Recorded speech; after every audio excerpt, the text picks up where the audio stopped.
This is Fantastic Force 8 from 1997. It is part of the much maligned Heroes Reborn thing.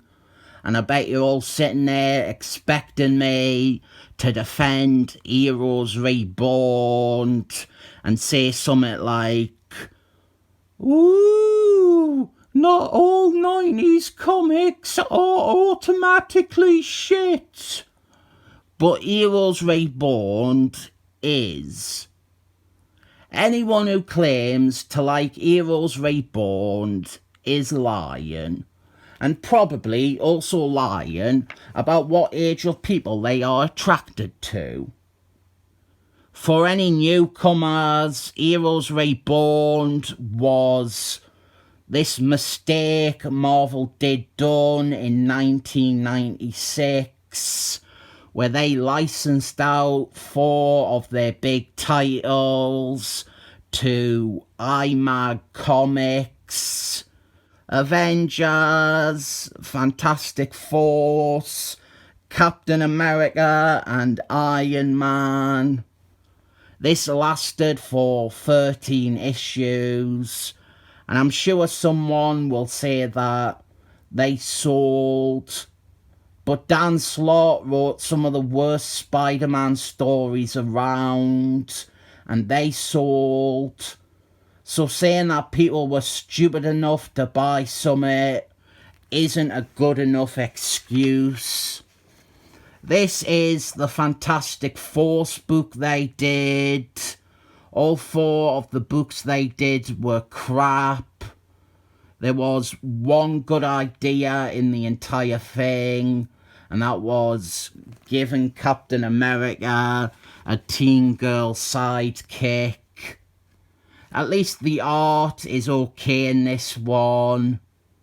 What I would consider the biggest failing, outside of putting Robert Liefeldman in charge of anything, so what I would consider the second biggest failing of Heroes Reborn, it would be the decision to reboot these books and start from scratch. This was done just because Robert Liefeldman and Jimmy Lee didn't want to be bothered having to run things past editors or having to have lengthy communications with the Marvel office. So everything was starting anew. And so we just have inferior remakes of stories that were done well enough the first time. We get to see Fantastic Force with a slightly retooled Origine that still follows the broad strokes of the original. We get to see the Avengers find Captain America frozen in ice. Or was it 4 this time? I cannot remember. They found someone on ice. They were all pointless remakes of stories that didn't need remaking, with very little new twists to them. The only real twists were artistic choices because Jimmy Lee and Robert Liefeldman, they wanted to draw something else. I think the reboot also doesn't work because it gets rid of Marvel's greatest weapon, and that is its continuity. The thing that sets Marvel apart from DC, even back in the Silver Age and stuff, and I'll come back to that point in 15 seconds when I finish this long sentence after this syntax. Marvel always had a good, consistent continuity, and they had never rebooted it all like DC had done several times. Even back in the Silver Age, see? the continuity was very present, and I would say what initially helped sell Marvel a bit more.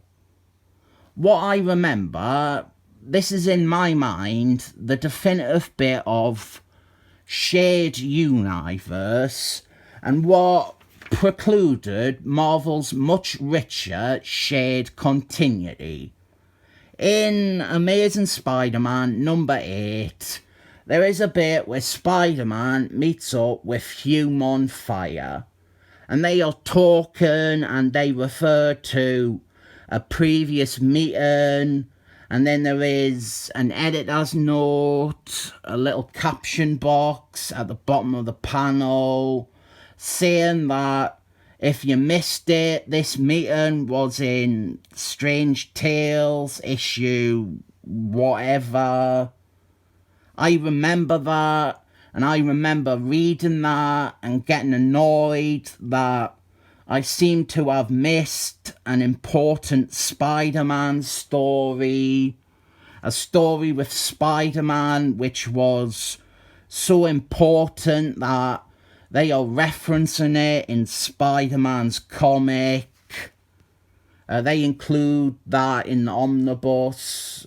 That is actually why I got the Spider-Man omnibus over all the other collected editions of Silver Age Spider-Man.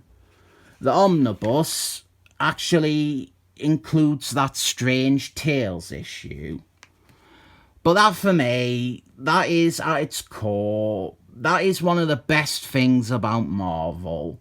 It is rewarding to read more than one book, and it really is a shared universe almost all the time, rather than only when it matters, the way DC often do.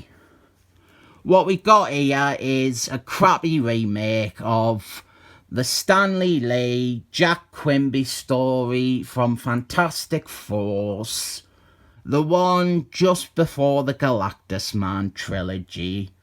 This is the one with the Unhumans. Human Fire, Iris, that one. And this terrible, terrible design here. This is Iris. Awful, isn't it? It was these sorts of alterations or improvements that they felt they needed to make to these stories. They put Iris into this monstrosity. It's not even worth talking about the story here. Just go and read the original. This is just that, but worse. Human Fire, he fancies Iris, so he ends up following her to Unhumans land. I will say, Fantastic Force, it was probably the most consistent of these Heroes Reborn books. I've read them all, unfortunately. Iron Man is what I would say is the worst. Flat out boring and ugly. Avengers and Captain America, they are drawn by Robert Liefeld for the first bunch of issues. Oh, that's another thing. Marvel, they farmed this stuff out to the superstar artists of IMAG Comics. And the two of them gave up drawing them after, like, the first batch of issues.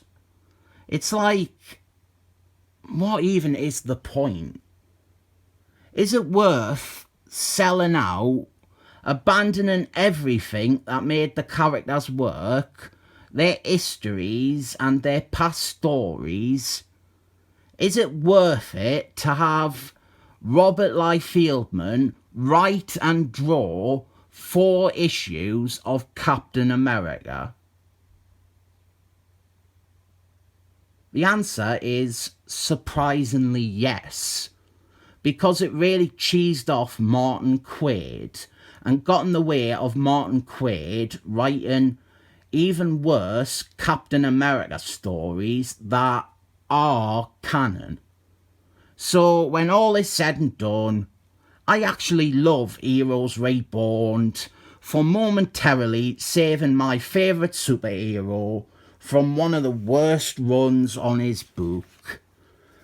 But the twist ending is that it is the Unhumans. It was the Unhumans all along. The Unhumans did it. Cover gave it away, didn't it? No, I didn't like Heroes Reborn. I'm not petty enough to truly pretend to back this pony just because it got in the way of Martin Quaid writing Captain America. This is piss. It's all piss. It's what a Scottish person would say is pish. Now original here. Now you can't read done before. Even Ultimate Marvel did it better. So, 7 thumbs up.